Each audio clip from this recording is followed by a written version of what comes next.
Welcome to myeyacademy.com. I'm Professor Mahfouz Hussain from Jinnah Medical College, Pakistan.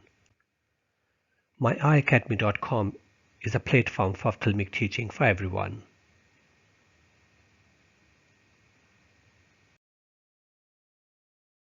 In this video, VHB Chapter 7 Section 1 will discuss the difference between keratopathy and keratitis, and we'll see the story how the keratopathies were developed and diagnosed and then named keratitis.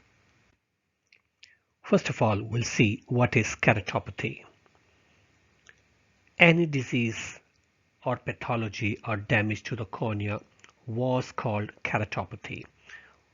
I repeat, was called keratopathy because we didn't distributed them according to their pathophysiology because we didn't know their pathophysiology.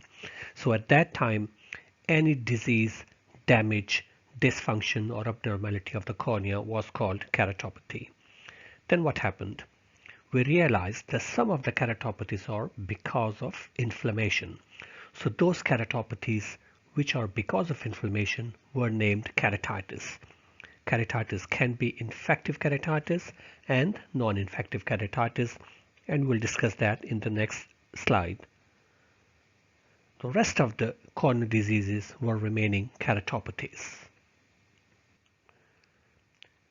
Then some of the keratopathies were grouped because of the similar clinical behavior, and they were called ectasias. In the ectasias is keratoconus and pellucid marginal degeneration. Then some of the keratopathies were found to have common etiology, and they were named accordingly, like degenerations, dystrophies, metabolic keratopathies, exposure keratopathies, and neurotropic keratopathies. Now, some of the keratopathies, I repeat, some of the keratopathies are still of unknown etiology or ungrouped. So either some of the keratopathies are still of unknown etiology or still ungrouped, and they are the remaining keratopathies like filamentary keratopathy, Tyson, and crystalline keratopathy. So let's recap what we discussed in the last slide. Keratopathy, any disease of a cornea. Then some of the keratopathies were called keratitis because they were because of the inflammation. Inflammation can be infective and non-infective.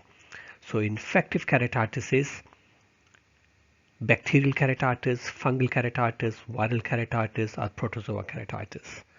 Non-infective can be because of the immune-related pathophysiology or because of hypersensitivity, and we'll discuss them in the coming slides. Then some of the keratopathies were grouped and were called ectasias. Some of the keratopathies were because of systemic disease, aging, or trauma and are called degenerations. Some of the keratopathies were hereditary and called dystrophies. Some keratopathies had common etiology and were named accordingly, like metabolic keratopathies, exposure keratopathies, and neurotropic keratopathies. Remaining keratopathies, which are not grouped and of unknown etiology, are still called keratopathies, like filamentary keratopathy, Tyson keratopathy, and crystalline keratopathy.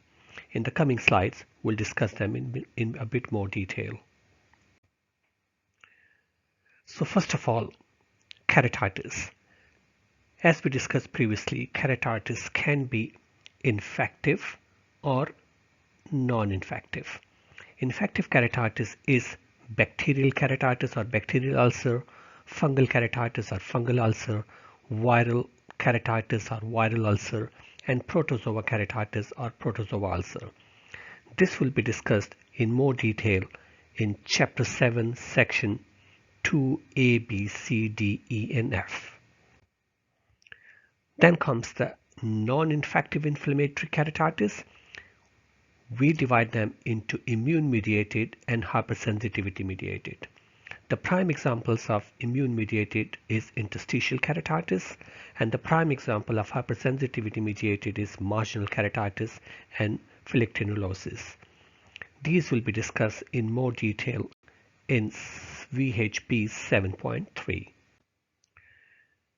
Right, next is the ectasias. What is ectasias? Suppose this is a cornea. If the cornea protrudes like a cone, this is called keratoconus. If the cornea protrudes with the inferior belly, that's called pellucid marginal degeneration. And if the cornea protrudes uniformly forwardly, that's called keratoglobus. In all these, because the cornea is ectatic or protruding forward, so they are grouped as ectasias. We still don't know the pathophysiology behind them exactly, but because these keratopathies have a similar clinical behavior, so we call them ectasias. This will be discussed in more detail in VHB section 7.5. Then are the dystrophies.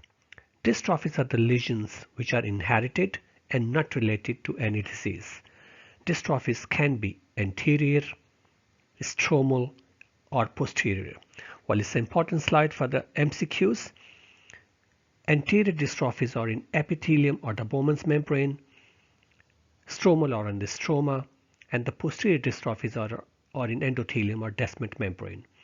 The prime examples of anterior dystrophies is Cogan microcystic dystrophy, recurrent corneal erosion syndrome, and Rees-Buckle dystrophy.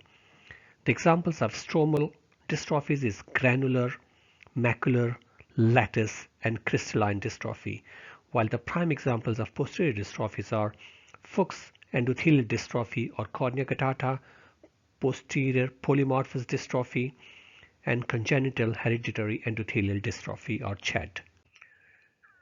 And then comes the degenerations. First we'll define the degenerations. Degenerations are non-hereditary, and these are the changes under the circumstances such as systemic disease, aging, or trauma. We have divided them into central and peripheral degenerations depending on where in the cornea they are. Suppose this is a cornea, so the degenerations which are in the center are called central degenerations, while the degenerations which are at the periphery of the cornea are called peripheral degeneration. Examples of central degenerations are cornea farinata, band degeneration, lipid degeneration, spheroidal degeneration, Salzmann nodular degeneration, and hyaline degeneration.